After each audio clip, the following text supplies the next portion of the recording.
Hello दोस्तों, प्रणाम, सुप्रभात, नमस्कार, पहला जय देवभूमि, जय उत्तराखंड। मैं दिनेश रावत देवभूमि उत्तराखंड से आप सभी का स्वागत करता हूं अपने नए ब्लॉग में। दोस्तों, सर्वप्रथम बड़ों को चरण स्पर्श प्रणाम, छोटों को ढेर सारा प्यार और आशीर्वाद। दोस्तों, कैसे हैं आप लोग? उम्मीद करता हूं सभी स्वस्थ होंगे, मस्त होंगे और तंदुरुस्त होंगे अपने परिवार संग। दोस्तों, मैं भी ठीक हूँ। आई होप कि सभी ठीक होंगे। दोस्तों, आज का नया ब्लॉग, स्वागत है आपका मेरे नए ब्लॉग में। मेरा आज का ब्लॉग मेरा फ्लिपकार्ट से मंगाए सामान का ब्लॉग है, जो कि मैं आप लोगों से शेयर करना चाहता हूँ। मे भी आपको अच्छा लगे ना लगे, बट कोई गलत चीज़ नहीं है। अपनी क्रिएटिविटी को प्रदर्शित करना चाहिए, कोई गलत क्रिएटिविटी नहीं है। तो दोस्तों, मैंने फ्लिपकार्ट से अपना मेडिकल किट मंगाया है, जो कि मेरे लिए मोस्ट इम्पोर्टेंट है। अब जिस चीज़ की ज़रूरत होती है वो चीज़ समय पर मिल जाए तो उसके लिए मोस्ट इम्पोर्टेंट ही है।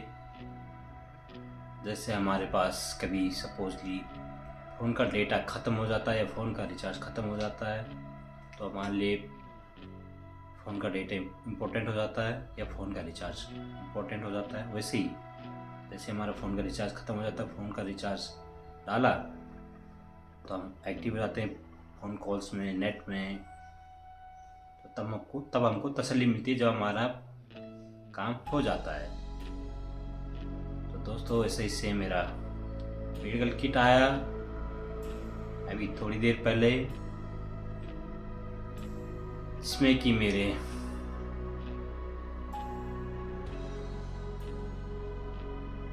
मतलब मेडिकल सामान आया, जो कि मेरे लिए कंपलसरी है। और मैं सोच रहा था कि आप लोगों के साथ में शेयर करूं ना करूं, बट मैंने सोचा कि शेयर कर देना चाहिए।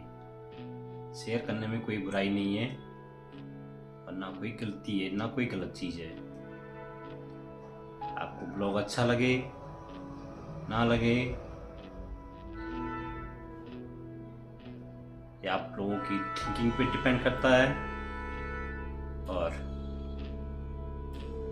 आप लोगों के नज़रिए पे डिपेंड करता है। लेकिन मेरा सामान मेरे लिए ज़रूरी है, खासकर मेरा मेडिकल किट, क्योंकि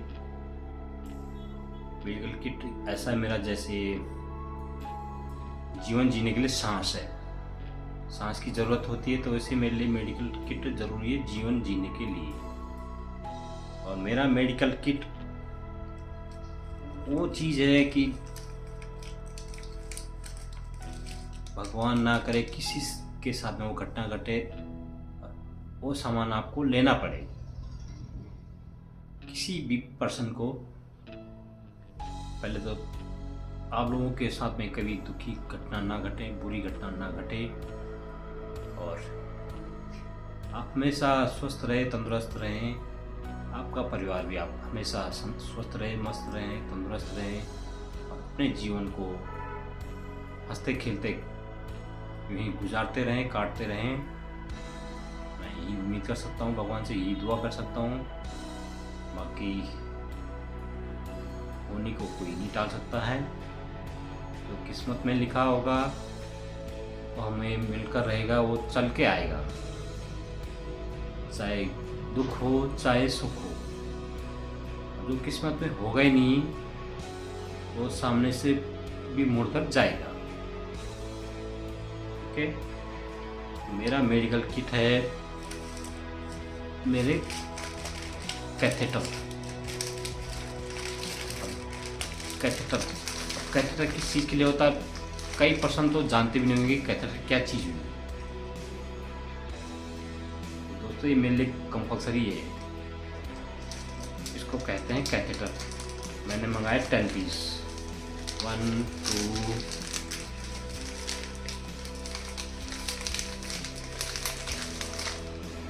एक मैंने यूज़ कर लिया है, 4 3 4 5 6 7 8 and 9। ये है 9 पीसेस। 1 पीस मैंने यूज़ कर लिया है क्योंकि इमरजेंसी थी मुझे। मैंने कॉल किया डिलीवरी बॉय को कि भाई मेरा सामान चाहिए, मुझे इमरजेंसी है, ज़रूरी चाहिए और अभी चाहिए। तो डिलीवरी बॉय ने कहा कि कहाँ रहते हो? मैंने कहा यहाँ रहता हूँ, अपना एड्रेस दिया। तो डिलीवरी बॉय ने कहा कि अभी तो नहीं आ सकता, समय लगेगा, 2 बजे तक आऊँगा। मैंने कहा ठीक है भाई, जब तक आपको समय मिले तब आ जाना और मेरा मेडिकल किट ज़रूर लेके आना। तो लेके आए 10 पीस ये कैथेटर। अब कैथेटर क्या होता है ये पढ़ के देख लीजिए क्या लिखा है इसमें। ब्रेस्ट फॉली बलून कैथेटर, ये है कैथेटर, इसको बोलते हैं कैथेटर। अभी किस काम आता है ये वही जान सकता है जो कभी हॉस्पिटल गया होगा, जिसने कभी हॉस्पिटल के दिन देखे झेले होंगे, तो वही समझ सकता है कि कैथेटर किस काम आता है। मैं तो अच्छी तरह समझता हूँ कि कैथेटर किस काम आता है और क्यों यूज किया जाता है। जैसे हमें बुखार आता है तो हम पैरासिटामोल लेते हैं नॉर्मल बुखार में, नॉर्मल फीवर आ गया तो पैरासिटामोल ले लिया। जैसे फीवर के लिए पैरासिटामोल कंपलसरी है, वैसे ही ये कैथेटर भी मेरे लिए कंपलसरी है। और ये हो गया मुझे 2 साल हो गए इसको यूज़ करते हुए, और ये मेरे महीना भर चलेंगे। 10 कैथेटर मेरे 1 महीने के लिए हैं। फिर उसके बाद दोबारा डिमांड देनी पड़ेगी, दोबारा आएंगे, फिर वही सेम रूटीन रहता है कैथेटर मंगाने का मेरा। मैं ये मंगाता हूँ, लगाता हूँ, और लगाता मैं खुद ही हूँ। इतना मैंने सीखा है अपनी सेल्फ केयर कैसे करनी है according to my medical kit, और कैसे मुझे अपना रख रखाव रखना है, कैसे मुझे अपनी पोजीशन चेंज करनी है। क्योंकि मैं पैराप्लीजिक पर्सन हूँ by accidental, not by birth. मैं पोलियो टाइप का होता तो पोलियो टाइप को बेड सोर होने के उतने चांसेस नहीं होते हैं, बट मैं बाई एक्सीडेंटल पैराप्लीजिक हूँ। मेरे पैरों के दोनों पैरों के 7 ऑपरेशन हो रखे हैं। 6 ऑपरेशन मेरे दाएं पैर में हो रखे हैं बेड सोर के, 1 ऑपरेशन बाएं पैर में, अब मेन ऑपरेशन कमर में भी है। 8 ऑपरेशन हो रखे हैं मेरे, और 7 ऑपरेशन मेरे बेड सोर के हैं।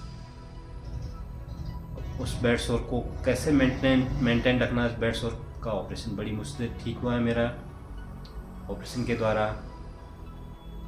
1 ऑपरेशन नहीं, 2 ऑपरेशन नहीं, 7 ऑपरेशन है बेड सोर्स के। तो ऑपरेशन मैंने ऑपरेशन करवाया, प्लास्टिक सर्जरी करवाई, तो तब जाके ऑपरेशन भी सक्सेस हुआ है। और ऑपरेशन में बस चमड़ी है, बाकी पूरा पैर फाड़ रखा है। दाएं पैर तो 6 बार ऑपरेशन हुआ, तो बाएं तरफ से दाएं तरफ से दोनों साइड से, अंदरूनी तरफ से भी बाहरी तरफ से भी फाड़ रखा है, दोनों साइड से फाड़ रखा है और बुरी तरह फाड़ रखा है। आप कभी किसी का भी कटा हुआ शरीर देख लो हल्का सा भी, तो आपको भी डर लगेगा एक बार पल के लिए। लेकिन मेरा शरीर कटा हुआ है तो मैं ही जानता हूँ, और मैं झेलता हूँ इस चीज़ को, और उस दर्द को भी झेलता हूँ। क्योंकि मुझे 24 घंटे दर्द रहता है, तो मुझे उस दर्द में पॉजिटिव रहना पड़ता है, और पॉजिटिव रहता हूँ, ना कि निगेटिव होता हूँ। दर्द मिला है तो दर्द में झेलने की ताकत भी मुझे मिली है। ताकत तो अपने विल पावर से बनानी पड़ती है, ना कि किसी के बोलने से। ये तो खुद की सोच पे डिपेंड करता है कि आपको कैसे रहना है, आपको खुश रहना है या दुखी रहना है। तो वही मेरा भी है। तो वही मैं बोल रहा हूँ कि बेड सोर के ऑपरेशन के माध्यम से मेरे को हर 2 घंटे में पोजीशन चेंज करनी पड़ती है, चाहे रात हो चाहे दिन हो, चाहे मैं बैठा हूँ चाहे मैं लेटा हूँ। अभी बैठा हूँ मैं, तो बैठे बैठे मुझे बैठ नहीं सकता ज़्यादा देर, तो मैं ऐसे दोनों हाथों से साइड में पुश करके ऐसे उठाता हूँ ऊपर को अपने शरीर को, तब नीचे थोड़ा एयर जाती है, तो थोड़ा दर्द में रिलीफ मिलता है। नहीं तो दर्द तो 24 घंटे बना रहता है। तो ये बेड शोर की वजह से मुझे हर 2 घंटे में पोजीशन चेंज करनी पड़ती है, रात में दिन में। तो ये कैथेटर मेरे को इसी पर्पज़ से लगाना पड़ता है क्योंकि मेरे ब्लैडर में इन्फेक्शन हुआ है। और ब्लैडर में इन्फेक्शन हुआ तो पहले 2-3 महीने दवाई चली, डॉक्टर ने कहा कि दवाइयाँ लो, दवाइयों से कोई असर नहीं पड़ा। फिर उसके बाद single use and throw catheter use किया, उससे भी कोई फ़र्क नहीं पड़ा। रिपोर्ट कराई, 6-7 रिपोर्टें करवाई, तो रिपोर्ट में भी निगेटिव रिपोर्ट, पॉजिटिव रिपोर्ट हुई, मतलब कुछ नहीं निकला उसमें। वही आ रहा था, सिम्टम्स आ ही रहे थे। फिर डॉक्टर ने कहा कि ठीक होना है तो आपको कैथेटर डालना पड़ेगा। मैंने कहा कैथेटर क्यों? पर ठीक होना नहीं होना है। मैंने कहा सर जैसा आप चाहो, डॉक्टर आप हैं मैं नहीं हूँ। उन्होंने कहा कैथेटर डालो। डॉक्टर ने कहा कैथेटर डाल दोगे? मैंने कहा कैथेटर तो मैं डाल दूँगा, मुझे आता है कैथेटर यूज़ करना कि कैसे डालना है, कैसे कैथेटर को निकालना है, और कैसे उसको अंदर फिर से दूसरा कैथेटर डालोगे तो कैसे डालना है, किस चीज़ के साथ में डालते हैं। जेल होता है, एक जेल के साथ में डालना है, तो करता हूँ मैं। एक कैथेटर 1 हफ्ता चलेगा, ज़्यादा से ज़्यादा 4 या 5 दिन चलेगा। और उसके साथ में मैं 1000 रुपये के कैथेटर प्लस यूरिन बैग मेरे इसमें, ये मेरे यूरिन बैग, ये यूरिन बैग है। एक तो यूरिन बैग किस लिए काम आता है?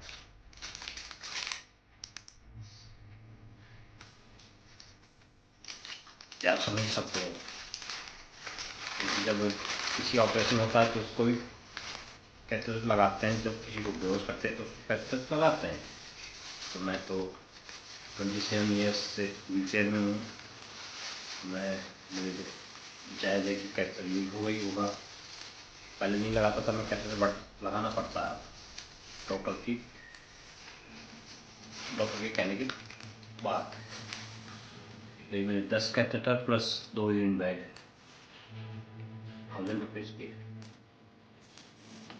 1000 रुपीज़ कहाँ से आए, कैसे मैं उनको मैनेज करता हूँ, कैसे खुद को मैनेज करता हूँ, ये शायद नहीं समझता हूँ। मेरे बोलने से आप तो समझोगे नहीं कि ये कि जिसको दर्द मिलता है तो समझता वही है कि दर्द हो रहा है, नहीं हो रहा है, कम हो रहा है या ज़्यादा हो रहा है। तो दोस्तों, ये मेरा आज का मेडिकल सामान का मैंने ब्लॉग बनाया है। मेडिकल किट आया था मेरा, तो मैंने इसी का ब्लॉग डाल दिया, कंटेंट डाल दिया। मिलेंगे अगले ब्लॉग में, तब तक के लिए प्रणाम, और दुआओं में याद रखें और खुश रहें, मुस्कुराते रहें, और यूँ ही हमेशा हंसते रहें, हंसाते रहें। मिलेंगे अगले ब्लॉग में, तब तक के लिए bye bye bye bye bye bye and take care.